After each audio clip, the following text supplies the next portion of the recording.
말씀이 되겠습니다. 누가복음 15장 25절로부터 32절까지 말씀 우리 한번 다 같이 한 목소리로 봉독해 올리겠습니다. 다 같이 봉독하겠습니다. 시작.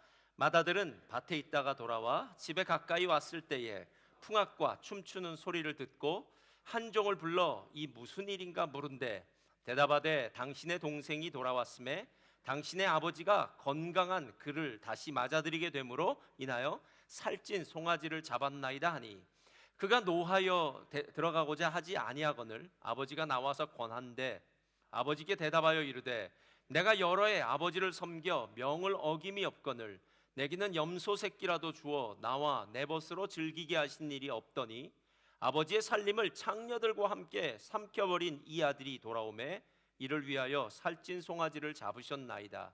아버지가 이르되 예 너는 항상 나와 함께 있으니 내 것이 다 내 것이로되 이 내 동생은 죽었다가 살아났으며 내가 잃었다가 얻었기로 우리가 즐거워하고 기뻐하는 것이 마땅하다 하니라.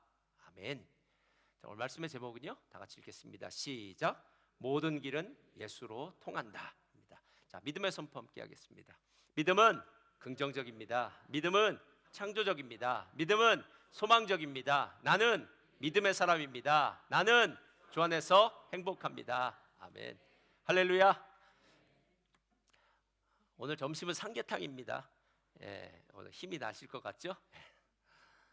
전 지난주에 뉴질랜드 총회로 다녀왔습니다. 나성순 목에 계신 이 진유철 목사님 또 말씀 증거해 주셔서 큰 은혜 받았는데요. 진 목사님 그 믿음의 선포가 얼마나 중요한지 다시 역설하시더라고요. 여러분 아마 같이 매번 이렇게 했던 기억도 나는데요. 예수님은 문제보다 크십니다. 그렇죠? 예수님은 죽음보다 크십니다. 예수님 질병보다 크십니다. 예수님이 크시다는 것, 그리고 하나님은 하실 수 있습니다. 여러분 실제로 이상하죠? 별것 아닌 것 같은 그 말이 우리의 입에서 선포되어질 때 우리 안에 있는 이 죽었던 영적 세포가 살아나는 것 같아요. 실제로 우리가 얼마나 세상을 살면서요, 뭐 부정적인 것, 그다음에 뭐 정말 죄송합니다, 쓰레기 같은 생각들 많이 하고 사는지 몰라. 두렵고 염려되고 걱정되고. 그때마다 믿음의 선포가 우리 안에서 외쳐질 때요, 그렇지, 다시 믿음의 길을 가야지, 믿음의 길을 일어서야지. 할렐루야. 우리 예수님은 문제보다 크십니다. 문제보다 크신 주님을 믿고 나아가시기를 주님의 이름으로 축원드립니다. 절 여러분들과 함께 모든 길은 예수로 통한다라는 제목을 가지고 함께 은혜를 나누기를 원합니다. 제가 지난주에 뉴질랜드 이렇게 공항을 가다가 우리 교회도 뉴질랜드 오신 분들 여러분 계신데 오클랜드 공항이 많이 좋아졌더라고요. 이렇게 쫙 지나가는데 이제 게이트를 세관을 지나서 이제 게이트로 가기 위해서 먼저 면세점이 이렇게 나오더라고요. 제가 지나가고 있는데 면세점에서 일하는 사람이 저를 딱 보더니 한국 분이시죠? 라고 얘기하더라고요. 제가 한국 사람처럼 생겼나요? 한국 사람이죠. 그래서 한국 분이시죠? 그래요. 그래서 야, 여기는 뭐 한국 사람이라고 묻기도 한다. 야, 한국 사람 점원도 있구나 생각해 보니까 요즘 오클랜드에는 서울 직항이 하루에 2번씩 뜬다고 그러더라고요. 그러니까 한국에서 오는 많은 관광객들이 있으니까 여행하시다가 물건 사가러 가시라고, 또 한국인 직원도 거기 있더라고요. 그러면서 저한테 이렇게 얘기하는 거예요. 뭐 필요한 물건 없으시냐고. 그래서 저 호주에서 왔습니다. 그랬어요. 뉴질랜드나 호주나 비슷하니까 저나 여기나 뭐 같은 거 아닙니까? 그랬더니 저한테 그 말을 딱 듣자마자 뭐라고 이렇게 묻는 거예요. 혹시 위스키 안 필요하십니까? 그런 거예요. 제가 어디를 봐서 위스키랑 또 친한 사람인지 모르겠는데 위스키 필요하시냐고. 그래서 제가 그래서 그랬어요. 저 목사입니다. 이렇게 커밍아웃을 했어요. 저 목사입니다 했더니 그분이 전혀 움직이지도 않고 미동하지도 않고 이렇게 얘기해요. 아니 며칠 전에 스님도 많이 사갔습니다. 이렇게 얘기하는 거예요. 그래서 스님이 아마 관광 오시다가 신도들한테 아마 위스키를 그쪽 동네에 사다 주나 그래서 우린 위스키 사가면 잘립니다. 이렇게 그런 얘기를 했는데요. 그런데 그분이 더 재밌어요. 그 다음에 그러더니 또 성경에는 술 마시지 말라 그랬죠? 이렇게 얘기해요. 그러니까 이 사람이 병 주고 약 주고 다 해요. 그러니까 근데 정말 훌륭한 세일즈맨인 것 같다라는 생각이 드는 게, 관광객인 저를 보면 제가 목사이건 아니건 남자건 여자건 호주에서 왔건 어디였건 상관없고 저를 향한 기대는 물건을 사줄 사람, 물건을 기대감을 갖고 저에게 얘기를 걸고 어떻게 해서든지 또 물건을 이렇게 팔려고 하는 그 마음을 보면서 야, 이분 진짜 세일즈맨십이 됐다라는 생각이 들었어요. 여러분, 교회 오실 때 어떤 기대를 갖고 오십니까? 우리 모든 다 기대를 갖고 어딘가를 가고 누군가를 만납니다. 그리고 여러분만 기대를 갖고 있는 게 아니라 여러분을 이 자리로 부르신 하나님도 여러분을 향한 기대가 있을 겁니다. 그러니까 우리는 누군가를 기대하기도 하고 누군가의 기대가 되기도 하는 그런 사람들이다라는 겁니다. 지금까지 10주지만 12번을 했는데요, 프롤로그까지 하면 13번인데요, 하나님 나라의 비밀이라는 것에 대해서 우리가 보았습니다. 여러분, 하나님 나라가 무엇입니까? 그리고 하나님 나라는 어떻게 들어갑니까? 하나님 나라의 비밀이 도대체 무슨 의미입니까? 어쩌면 저나 여러분이나 이 하나님 나라의 비밀이 무엇인지를 제대로만 안다면, 그리고 그것을 제대로 알 뿐만 아니라 내 삶에 탁 장착시킨다면 그 하나님 나라에 속한 모든 복이 우리들에게 임할 텐데, 하나님 나라의 비밀을 잘 알지 못하기 때문에 우리의 삶이 때로는 힘들고 어렵고 불평하고 원망하고 두려워하고 염려하는 것은 아닐까라는 생각이 들었습니다. 제가 결론부터 말하겠습니다. 저를 따라하시기 바랍니다. 하나님 나라의 비밀은 예수님입니다. 예수님이에요. 예수님. 하나님 나라의 비밀은 예수님이에요. 그래서 지금 실은 이 하나님 나라의 비유를 계속해서 제가 들고 있는 이 이야기는 모두가 다 예수님으로 끝나야 돼요. 예수님으로. 그리고 예수님으로 끝날 때 어떤 의미가 있느냐면, 우리 안에는 지금까지, 여러분 새들 보셨나요? 제가 새도 보고 요번에 뉴질랜드가 양들 많더라고요. 양. 예. 다 걔네들은 땅만 바라봅니다. 그렇죠? 새도 마찬가지더라고요. 예, 와서 모이만 바라봐요. 그러나 우리는 하늘을 바라봅니다.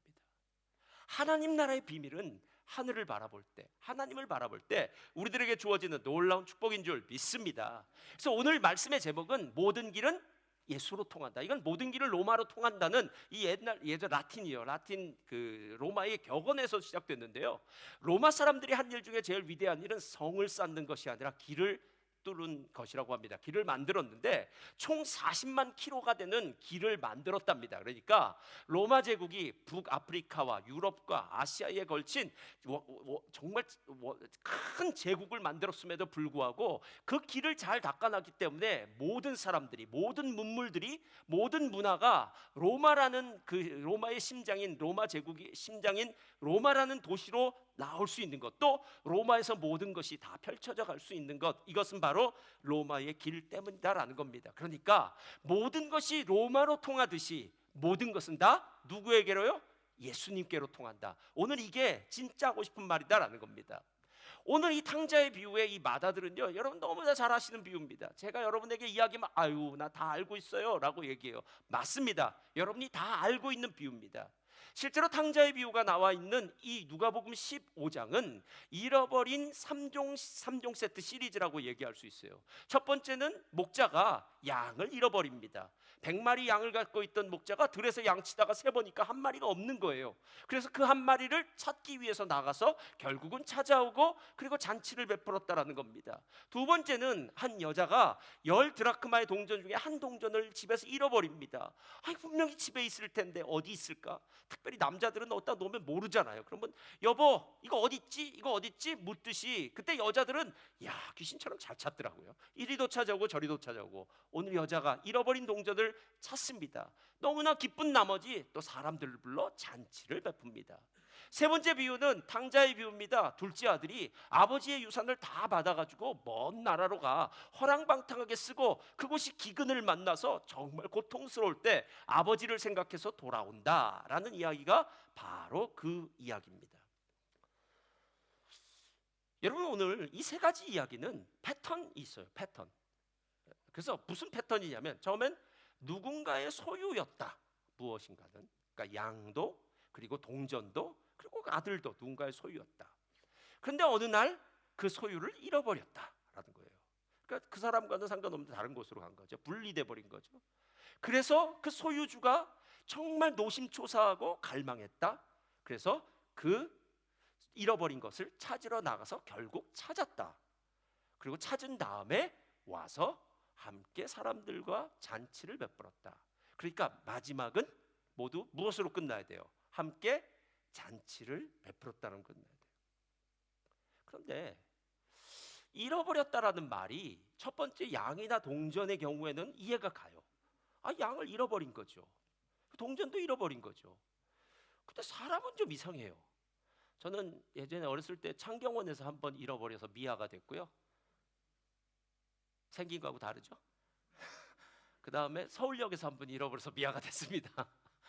제가 2번 미아가 됐어요. 어렸을 때. 그게 저희 어머니가 사색이 됐죠, 진짜.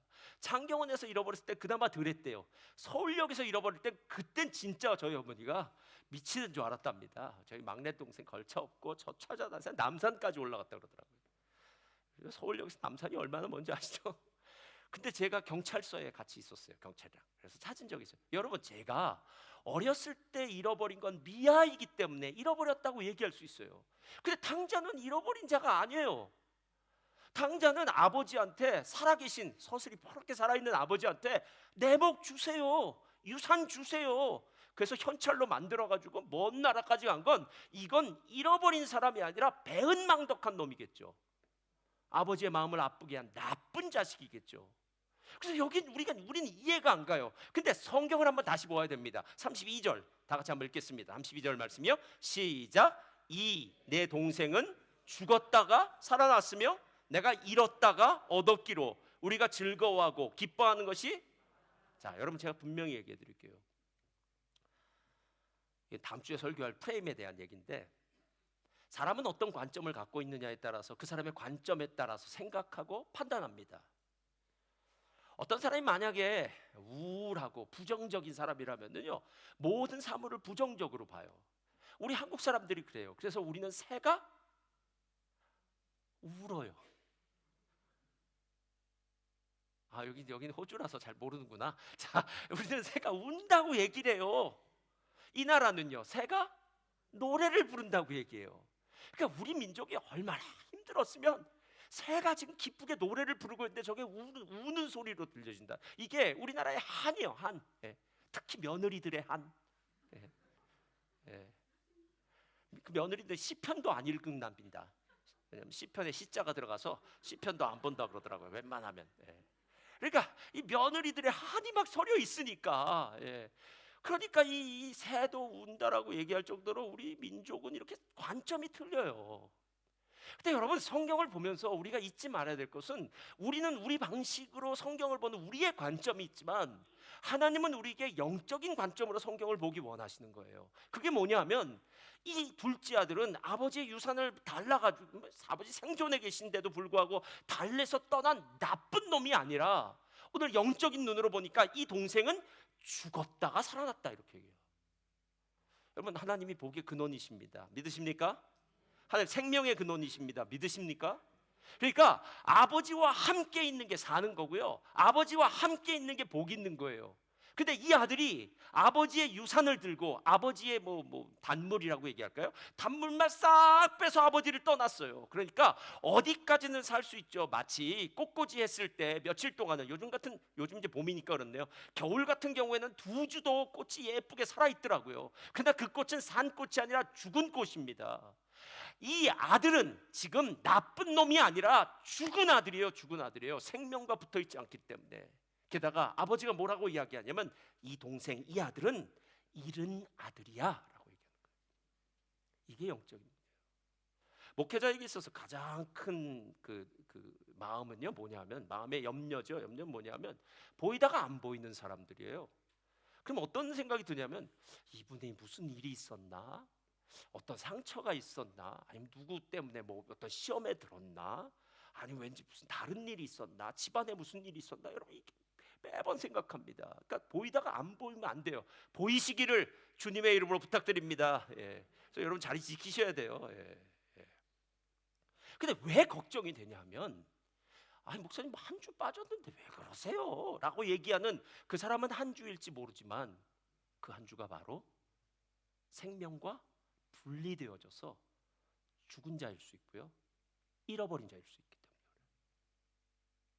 여러분, 죽은 것과 잃어버린 것이 처음부터 죽은 게 아닙니다. 처음에는 살짝 끊어져 있는데, 그 끊어짐이 점점 시간이 지나면서 완벽한 분리로 이어질 때, 그때 완전한 죽음이다라는 겁니다. 저는 오늘 이 이야기를 들으면서 무슨 생각이 드냐면, 그렇지, 오늘 이 아들의 이야기는 영적인 아들로 봐야지라고 생각이 들더라고요. 그러다가 아까 패턴을 다시 한번 생각했습니다. 자, 아까 패턴 뭐라고 했냐면요, 누군가의 소유물이 있었다. 그런데 그걸 잃어버렸다. 그런데 나가서 찾았다.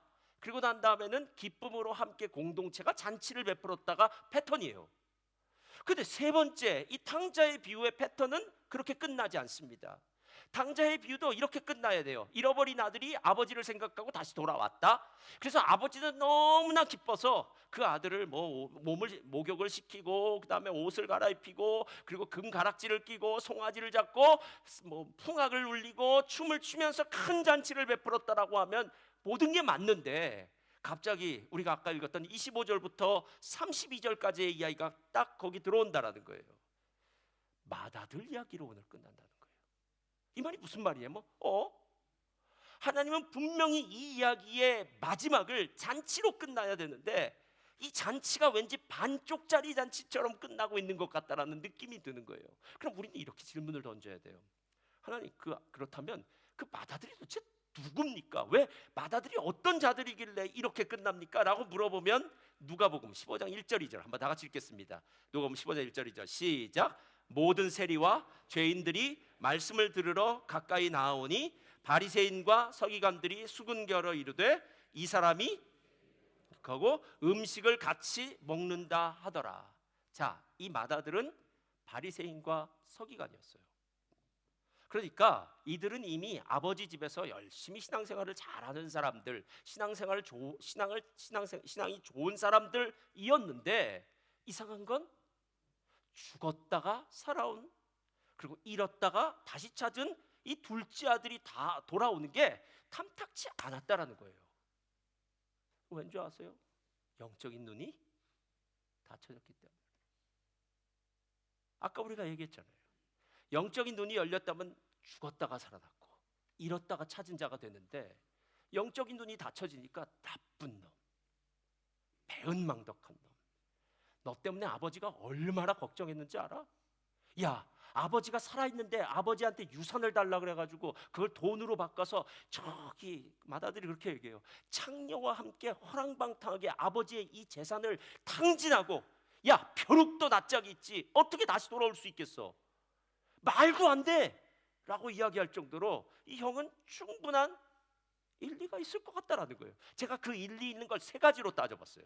첫 번째 뭐냐면요, 자, 유산을 나눠줬습니다. 그렇다면 아버지의 유산을 둘째 아들에게 나눠주고 첫째 아들에게도 당연히 나눠줬겠죠. 얼마인지 계산을 해야 둘째 아들에게 나눠줄 거 아닙니까? 그러면 이 두 번째 아들은 밖에 나가서 유산으로 받은 걸 다 탕진하고 돌아왔습니다. 이 집에 와서 이제 옷을 새로 입고 송아지를 잡습니다. 이거 누구 돈입니까? 이 형의 돈이에요.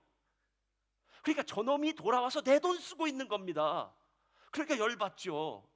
아니, 너한테 준 거 왜 다 쓰고 왜 내 거 가지고 그래? 라는 거예요. 제가 아이들이 많은 우리 가족들한테 가끔 물어봅니다. 아이들 그 요구르트나 이런 거 과자 살 때 어떻게? 명수대로 개수대로 산다 그러더라고요. 그 다음에 거기다 붙여놓은대요, 이름을 또 1번, 2번, 3번, 4번, 5번. 그래서 혹시나 1번, 2번 것까지 다 뺏어 먹지 못하도록 다 자기 거 이렇게 갖다 놓는다 그러더라고요. 아니, 네 건 다 썼잖아, 왜 내 걸 건드려? 라고 얘기하는 거잖아요. 그게 화 안 납니까, 여러분? 만약에 여러분이 지금 부모님으로부터 지금 유산을 다 받았는데요, 동생이 다 망해버리고 와서, 형, 나 좀 도와줘. 형, 나 지금 돈 한 푼도 없으니까 형 나한테 돈 좀 줘. 라고 할 때 여러분 정말 기분 좋게 그래 하고 줄 수 있는 사람은 여기 없는 것 같네요. 자, 쉽지 않은 일이에요. 두 번째가 있어요. 자, 이 둘째 아들이 탕자가 허랑방탕하게 먼 곳에 가서 일했을까요? 놀았을까요? 놀았겠죠. 신나게. 그러면 맏아들은요, 지금도 밭에서 돌아오는 길이었어요. 아버지 집에서 열심히 빡세게 일하고 있는데 저놈은 밖에 나가서 장기들과 함께 그 아버지의 그 피 같은 유산을 그냥 허랑방탕하게 쓰고 왔다고. 근데 아까도 얘기했지만 벼룩도 낯짝이 있다. 어떻게 저런 놈이 다시 집에 돌아와서 내 눈앞에 보여지냐는 거예요. 이거 말이 안 되죠. 내가 너 없을 동안 얼마나 힘들었는지 알아? 너랑 함께 있었다면 우리 같이 일을 했을 텐데 나 혼자서 독박 쓴 거죠. 화가 안 날까요? 근데 그보다 진짜 화나는 건 그 다음이에요. 아버지한테 화났겠죠. 아버지, 저놈 진짜 나쁜 놈입니다. 저 버르장머리 없는 놈입니다. 아버지 아시잖아요. 아버지의 유산을 그렇게, 아버지 생존에 계신데 돌아가시지도 않았는데 유산 달래가지고 마음대로 멀리 가서 저렇게 한 놈, 아버지 저런 놈 교육을 시켜야죠. 혼을 한번 내셔야죠. 그런데 아버지 혼을 안 내요. 혼을 안 내요. 여러분, 이럴 때 우리가 요즘 쓰는 말 중에 이런 말이 있는 거 아세요? 우리 아버지 미친 거 아니야? 예. 이 생각 안 들까요? 미친 거 아니야? 이게 말이나 돼? 여러분, 하나님의 나라를 생각하는 사람들이 제일 먼저 걸려 넘어지는 게 뭔지 아십니까? 여러분이 생각하는 하나님과 하나님은 다를 수 있기 때문에 그래요. 그게 우리에게 걸림돌이에요. 아니, 이런 건 당연히 이렇게 해야 되는 거 아니야? 야, 이건 말도 안 돼. 어떻게 말도 안 되는 일이 벌어지고 있어? 라고 얘기하는 거란 말이에요.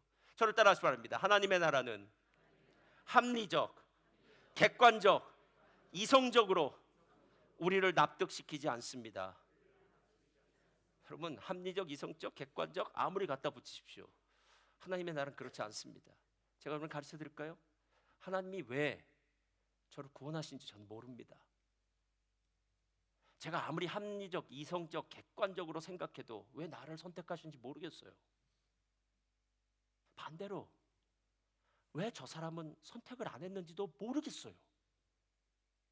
그래서 나중에 제가 누군가 물어봐요. 아유, 그래도 주님 안에서 이렇게 신앙생활을 감사하죠. 예, 감사합니다. 어떻게 집사님은 구원받? 저도 모르겠어요. 하나님의 은혜로 구원받았습니다. 이 얘기밖에 할 수 없는 건 왜 내가 구원받는지 이유를 모른다는 거예요. 저와 여러분이 잘났나요? 남들보다 훌륭한 인격, 성품을 가지고 있고, 그래도 하나님이 보시기에 야, 이런 애들 정도면 하나님의 나라가, 이런 애들로 하나님의 나라를 채우면 하나님의 나라가 참 좋아질 것 같아 라고 생각하면서 저와 여러분을 선택해서 하나님의 백성 만드셔요. 그런 일 없습니다, 여러분. 아무리 봐도 우리는 어리석고 연약하고 부족하고, 어쩌면 당자처럼 어떤 때는 정말 배은망덕하고, 어떨 때는 뒤통수 치고, 어떨 때는 나쁜 생각도 하면서 정말 하나님의 구원에 대한 그것과는 상관없는 존재들인데 하나님이 구원하셨다는 거예요. 합리적, 이성적, 객관적 납득 안 돼요, 여러분. 하나님의 나라는 우리의 눈을 뜨게 하고 보게 하시는 하나님의 전적인 은혜로 믿어지는 거예요. 예. 그러니까 우리가 어떻게 구원을 받았는지에 대해서 우리는 인간적인 방법으로 설명할 수가 없습니다. 제가 그때요, 혼자서 속으로 있었는데 하나님은 어떤 분이실까를 생각했고, 구원받으면 어떻게 받는 것인가 생각했고, 천국은 어떤 것인가를 생각해서, 그리고 나서 보니까 세상에는 여러 종교가 있어서 불교는 이렇고 뭐 천주교는 이렇고 뭐 어디는 이렇고 뭐 어디는 이렇고, 기독교가 그래도 제일 좋은 것 같아서 그때 구글에서 멜번에 있는 교회들을 서치해보고, 멜번에 있는 교회들 중에 우리 가장 가까운 교회, 그래도 이나마 되는 교회를 제가 유튜브를 보고 그 목사님의 설교를 듣고 뭐 홈페이지를 들어가고 이래서 멜번 순복음교회 오기로 결정했습니다. 여러분, 이건 다 말도 안 되는 소리예요. 교회는 그렇게 정할 수 있을지 몰라도 하나님을 믿는 문제는 우리의 이성과 객관적인 합리적인 그런 생각하고는 전혀 상관이 없다라는 거예요. 여러분, 오늘 하나님의 나라를 한번 좀 생각해 보겠습니다. 자, 오늘 패턴은 어떻게 끝나야 되느냐 하면, 자, 누군가의 소유였다, 잃어버렸다, 다시 찾았다, 잔치를 베풀었다. 그래서 잔치로 끝나야 되는데 이 마다들이 나타나면서 잔치가 안 베풀어진 거예요. 근데 우리가 알 수 있는 건 이거예요. 하나님에게는 마다들이나 작은 아들, 탕자나, 저를 따라하시기 바랍니다. 그놈이, 그 다음엔요, 그놈이다. 사람한테 기대하지 마시기 바랍니다. 그놈이 그놈입니다. 힘들고 어려우면요, 다 불평하고 짜증하고 원망하고요, 또 내 눈앞에 좋은 일 벌어지면 다 헤헤거리고 웃는 게 우리라는 존재예요.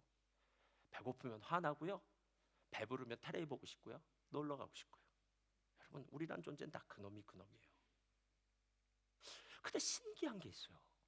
도대체 하나님은 어떤 분이시길래 탕자라는 이 나쁜 놈에게도 화를 내지 않으시고, 게다가 다시 돌아왔을 때 혼내지도 않고 큰 잔치를 성대하게 베푸셨는데, 반대로 맏아들이 아버지의 말을 안 듣고 밖에서 뻐대끼면서 잔치에 들어오지 않을 때에도 아버지가 직접 나가서 아들을 설득하기 시작하는 거예요.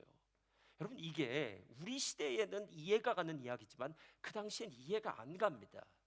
그 당시에 아버지는 절대 권력자예요. 게다가 집안에는 한두 명이 아니라 수십 명의 식솔들이 있는 상황이었습니다. 그러니까 아버지 말 한마디면은, 아버지 명령 하나면 곧 법이에요, 여러분. 그래서 그 당시에는 있을 때 루디아의 집도 그랬고 빌립보 간수의 집도 그렇고 고넬료 가정도 그랬지만요, 아버지가 이렇게 얘기합니다. 자, 오늘부터 우리 집은 예수 믿는다. 그럼 예수 믿는 겁니다.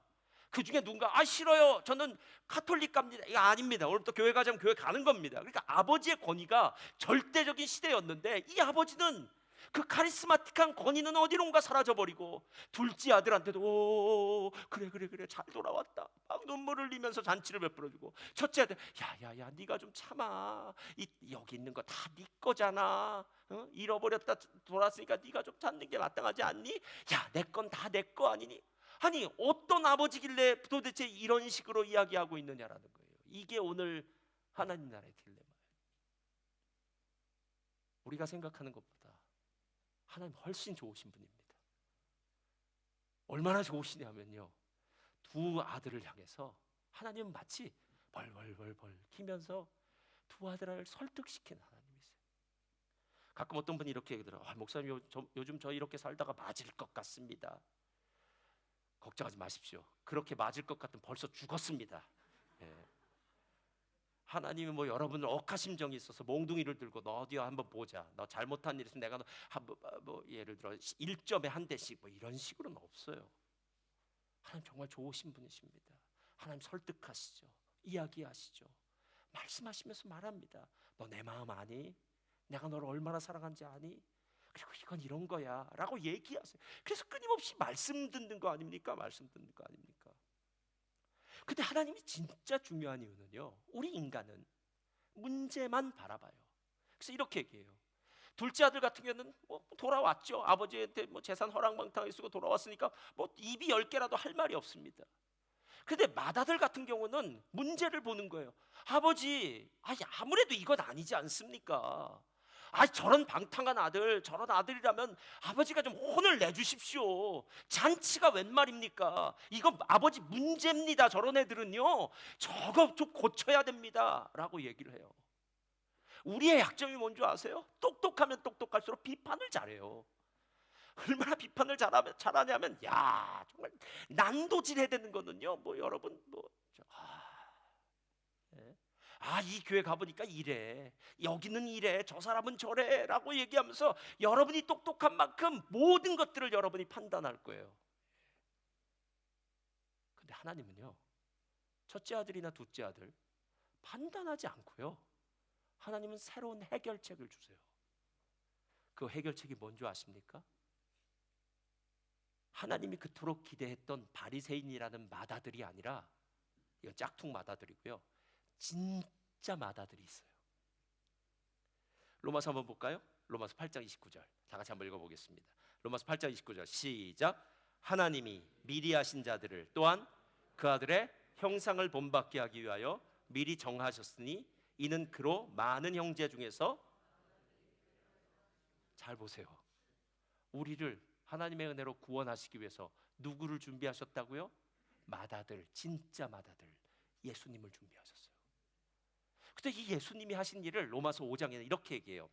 의인을 위하여 죽는 자가 쉽지 않고 선인을 위하여 용감히 죽는 자가 혹 있거니와, 우리가 아직 죄인 되었을 때에 그리스도께서 우리를 위하여 죽으심으로 하나님께서 우리에 대한 자기의 사랑을 확증하셨느니라. 여러분, 한국에 청계천 가보셨습니까? 청계천 상가인가요? 청계천에 가보면 거기 전태일 열사의 동상이 있습니다. 청계 피복노조. 그러니까 나는 이 일이 정당해, 이 일이 의로운 일이야 라고 생각하면서, 그때 예전에 거기 얼마나 미싱하는, 그 당시엔 이제 공순이라고 불리는 그 많은 우리의 정말 젊은 그렇게 일하던 사람들의 복지를 위해서 자기 목숨을 바치는 일 거기 있습니다. 여러분, 가끔 의인이 선인을 위하여 용감히 죽는 자도 있습니다. 여러분, 일본에서 그 유학 갔던 이 무슨 그분 있던데요. 예. 지하철에 빠진 사람 구하다가 자기가 대신 목숨을 잃기도 합니다. 의로운 사람, 선한 사람, 의로운 일을 위해서 누군가를 살리는 일은 있을 수 있습니다. 그러나 성경에 우리가 아직 죄인 되었을 때에 정말 이 사람은 소망도 없고 가치도 없고 대신 죽어줄 만한 아무런 이유가 없는 사람들 때문에 그 사람 때문에 죽어준 사람 없다라는 거예요. 예. 여러분, 예수님이 맏아들이 되시고 맏형이 되시고 큰오빠가 되시고 큰형 큰오빠가 되셔서 동생을 사랑하는 마음이 얼마나 대단한지 우리를 위해서 하늘에서 이 땅에 내려오셔서 십자가의 고난을 지시고 죽으셨다라는 겁니다. 저도 동생 생각하면은 한번 이런 생각이 나요. 제 동생이 남동생이 있는데 저보다 6살이 작습니다. 남동생이 눈물을 보인 적은 한 번도 없어요. 한 번 있어요, 평생에. 예. 왜냐면 우리 집안은 정이 없는 집안입니다. 그래서 서로 이렇게 살갑게 얘기하지도 않아요. 전화를 걸어도 잘 있었냐? 응, 그러면 됐다. 그러거나 정이 없어요. 예. 1987년 제가 이민을 올 때 저희 부모님 한국에 계시고 제 동생과 함께 그때 고등학생인데 동생과 함께 둘이 왔어요. 먼저.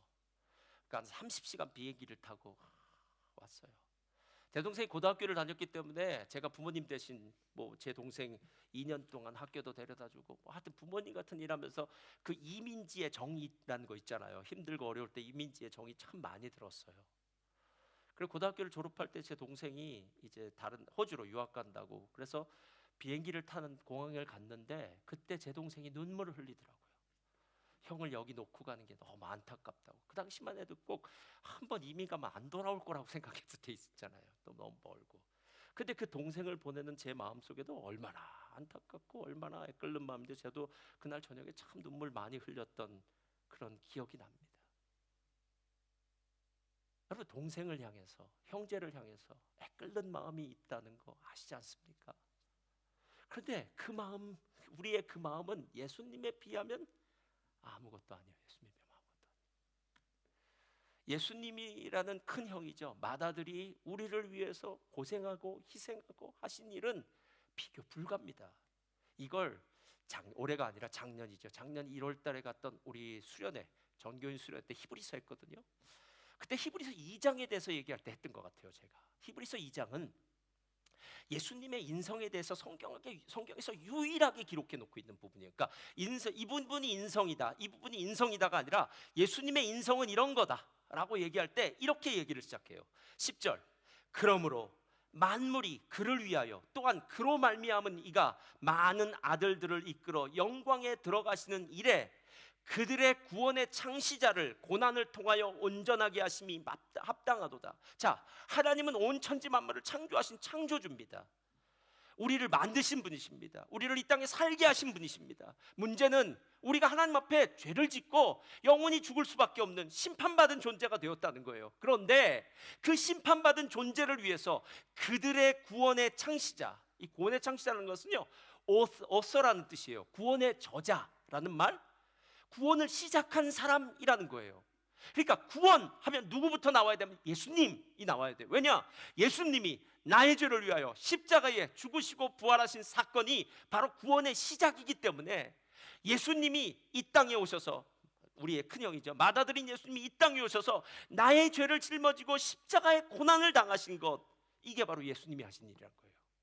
두 번째, 거룩하게 하시는 이와 거룩하게 함을 입은 자들이 다 한 근원에서 난지라. 자, 그 전까지만 해도 우리는 죄인이기 때문에 영원히 죽는 죽음의 자리에 있었고 예수님은 하나님과 함께 생명의 자리에 있었는데 예수님이 십자가에서 죽으심으로 말미암아 중간에 다리가 됐다는 거예요. 그래서 예수님과 함께 있는, 예수님을 머리로 삼고 있는 모든 공동체인 교회는 예수님과 함께 생명의 자리로 옮겨졌습니다. 요한복음 5장 24절 사망에서 생명으로 옮겨졌느니라. 할렐루야. 옮겨졌다는 거예요. 옮겨졌다는 거예요. 그런데 거기 보면 더 재밌는 얘기가 나와요. 그러므로 다 같이 읽겠습니다. 시작. 형제라 부르시기를 부끄러워하지 아니하시고. 여러분, 우리 형제 중이나 우리 가족 중에 이번에 큰 상을 받은 사람이 있습니다. 자랑스럽나요? 부끄럽나요? 자랑스럽죠. 여러분, 내 자녀가 이번에 뭐 상을 받아왔습니다. 아주 좋은 대학을 들어갔습니다. 그러면 전화통 붙들고 싶습니다. 친척들한테 뭐라고 할까요? 잘 있어? 처음부터 얘기할 수는 없잖아요. 예, 잘 있어? 어떻게 지내? 애는 어때? 라고 물어봐줘요. 왜냐면 그래야지 그 집에서 나한테 물어볼 테니까. 애는 어때? 잘 있어? 그럼 그 집 애는 어때? 이렇게 이제 얘기가 나와야 돼요. 요번에 좋은 대학에 들어갔어.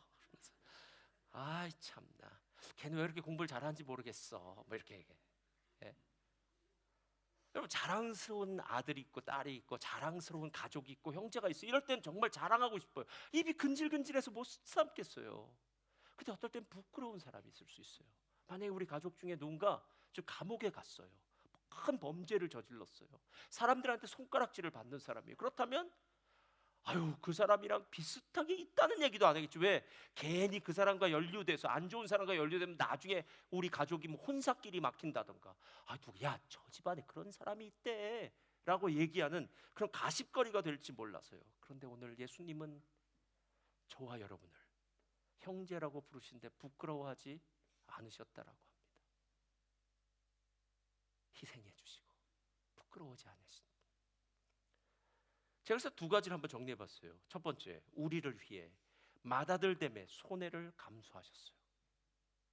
그러니까 그냥 맏아들의 자리에 간 게 아니라 그 큰형은 그냥 아버지 집에서 밭일 조금 한 걸로 내가 그래도 얼마나 일했는데 이렇게 얘기할 때, 진짜 맏아들인 예수님은 우리를 대신해서 십자가에 죽으시는 그 길. 빌립보서 2장을 보니까 높고 높은 하늘 보좌를 버리시고 낮고 낮은 이 땅에 내려오셔서 십자가까지 낮아져서 우리의 죄를 다 짊어지시고 우리를 위해 십자가를 지시고 구원하신 그분. 요즘 우리 민폐 캐릭터라고 얘기하잖아요. 누구 보면 참 민폐 캐릭터 있지 않습니까? 저와 여러분은 민폐 캐릭터입니다. 근데 예수님이 민폐 캐릭터인 저를 사랑해 주셨습니다. 살려주셨습니다. 도와주셨습니다. 그래서 구원받게 하셨습니다. 이렇게 살면 그냥 살다가 허무한 인생 살 거예요. 조금 더 잘 살지 조금 못 살지 그게 뭐가 중요합니까? 누가 그러더라고요. 내가 요번에 트럼프 옆에 있었던 테슬라,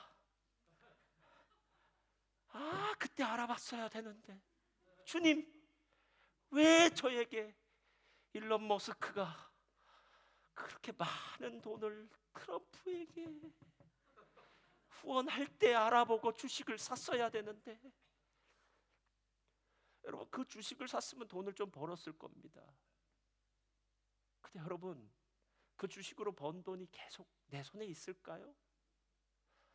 언젠가 또 그 반대의 일은 일어나지 않을까요? 더군다나 재밌는 일은요, 그 주식으로 올라간 돈이 내 손에 있는 것도 아니고 숫자로 있는 것일 뿐이에요. 그리고 그걸로 밖에 나가서 밥이라도 한 끼 안 사 먹으면 나하고는 상관없는 돈이라고요. 근데 우리는 어리석어요. 나도 그렇게 살았으면. 왜? 주변의 사람들이 계속 그런 얘기를 하니까요. 그리고 주변의 사람 이야기 듣지 마시고 하나님 말씀을 들어보세요. 하나님 말씀 들어보세요. 저와 여러분 같은 이 어리석은 자들을 구원하기 위해서 하나님이 예수님 보내주셨답니다. 그리고 예수님을 통해서, 그 복의 근원 되신 예수님을 통해서 저와 여러분을 하나님의 가족이 되게 하셨답니다. 예수님을 큰형, 따꺼, 큰형이라고 부르게 하셨답니다. 큰 오빠라고 부르게 하셨습니다. 뭐가 문제입니까, 여러분? 뭐가 문제입니까? 예? 제가 어느 목사님 이렇게 얘기하는 걸 들었습니다. 자녀가 둘인데 첫째 딸이 좀 지체부자예요. 여러 모양은 어려워요. 근데 둘째가 아들인데 이 아들이 언제나 그 누나를 생각하면서 살더래요. 왜냐하면 누나가 좀 힘든 삶을 사니까. 근데 어느 날 이렇게 얘기했답니다. 엄마 아빠가 돌아가셔도 걱정하지 마세요. 제가 누나 책임질게요.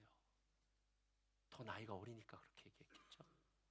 엄마 아빠 걱정하지 마세요. 제가 누나 책임질게요 라고 얘기하는데 그 엄마 아빠의 마음이 가슴이 찢어지더랍니다. 예. 오늘 하나님은 아버지시지만 예수님은 형제예요. 근데 맏아들 대신, 큰 형 대신, 큰 오빠 대신 예수님이 나의 모든 허물과 잘못과 문제를 다 덮으시겠다는 겁니다. 근데 감사하지 않으세요? 예? 영원히 지옥에 갈 수밖에 없었던 우리, 영원히 허무한 길을 갈 수밖에 없었던 우리를 이렇게 감사하며 살 수 있게 만들었다는 거예요. 감사하면서요. 근데 그뿐이 아닙니다. 아까 얘기했듯이 우리를 형제로 부르시기를 부끄러워하지 않았다라는 겁니다. 가끔 우리 중에 누군가의 죄를 그래 내가 용서할게 라고 얘기하는 경우가 있어요. 그러니까 용서는 해준다고 얘기하지만 속으로는 꿍합니다. 여러분, 용서해줬다고 용서가 되나요? 속에는 그 사람에 대한 미움, 그리고 아직도 사라지지 않은 그 사람에 대한 원망이 가슴 속 깊숙한 곳에 남아 있을 수 있어요. 그러나 하나님의 용서는요, 무제한적입니다. 무조건적입니다. 하나님의 용서의 동기는 하나님의 사랑이기 때문에 하나님은 우리의 죄가 동이 서에서 먼 것처럼, 그리고 제가 필리핀에 가보니까 저번에 마리아나 해구라는 게 있더라고요. 마리아나 해구가 11,000m랍니다. 그 바닷속 깊이가. 그러니까 우리의 죄를 깊은 바닷속에 던졌다는 건요, 11,000m 밑에다 던졌다는 거예요. 찾을 수가 없는 것. 그러니까 하나님이 우리를 용서해 주시고 사랑했다는 건 바로 이런 거예요. 그래서 하나님은 우리의 죄를 부끄러워하지 않으시고요, 그 죄를 대신 예수님을 통해서 짊어지게 하시고 우리를 사랑하는 자녀, 사랑하는 아들로 불러주셨다는 겁니다. 한국 신약학의 최고의 거봉이라고 하는 교수님 중에는 김세윤 박사님이 있어요. 플러신학교인데요. 이분이 하나님 나라에 대해서 얘기할 때, 하나님 나라를 하나님이 쓸 때에는 하나님 나라에 같이 따라붙는 동사가 2개가 있다고 얘기를 해요. 그러니까 하나님 나라만 얘기하는 것이 아니라 하나님 나라가 뭐 한다, 하나님 나라가 뭐 한다, 이렇게 얘기해요. 그 동사가 무엇이냐면 하나님 나라가 온다라는 단어를 쓰고, 또 하나는 하나님 나라를 주신다라는 단어를 써요. 하나는 온다, 하나는 주신다예요. 근데 아무리 생각해봐도 하나님 나라가 온다, 하나님 나라를 주신다라는 말은 그냥 쓰면 안 되고 그 중간에 뭐가 붙어야 돼요. 뭐가 뭔지 아시겠죠?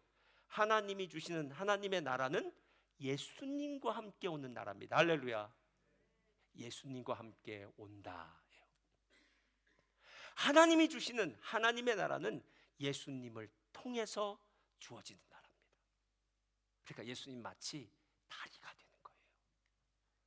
그래서 로마서 4장에 이야기하지 않습니까?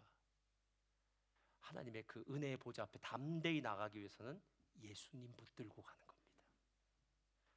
여러분, 가장 사랑하는 사람, 나를 이끌어 줄 수 있는 것 같은 사람, 내 은행의 어카운트, 아니면 여러분이 무언가 백으로 삼고 있는 그 어떤 것도 여러분을 은혜의 보좌 앞으로, 하나님의 보좌 앞으로 이끌 수 있는 도구는 아무도 없습니다. 오직 예수님만이 저와 여러분을 은혜의 아버지 앞으로 이끌어 가실 수 있습니다. 여러분, 예수 믿는 게 왜 좋은지 아십니까? 우리는 결말을 알기 때문에 좋은 거예요. 이 땅의 마지막이 어떨지 압니다. 우리의 인생의 마지막이 어떨지도 압니다. 그 마지막을 알고 있기 때문에 현재가 행복한 거예요.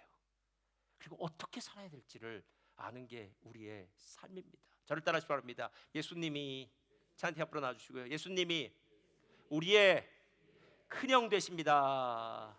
자, 다시요. 예수님이 우리의 큰 오빠가 되십니다. 예수님이 크게 하세요. 좀 이따 저 삼계탕 먹을 때 다시, 예수님이 우리의 따꺼가 되십니다. 할렐루야, 할렐루야. 우리 찬양 드리겠습니다.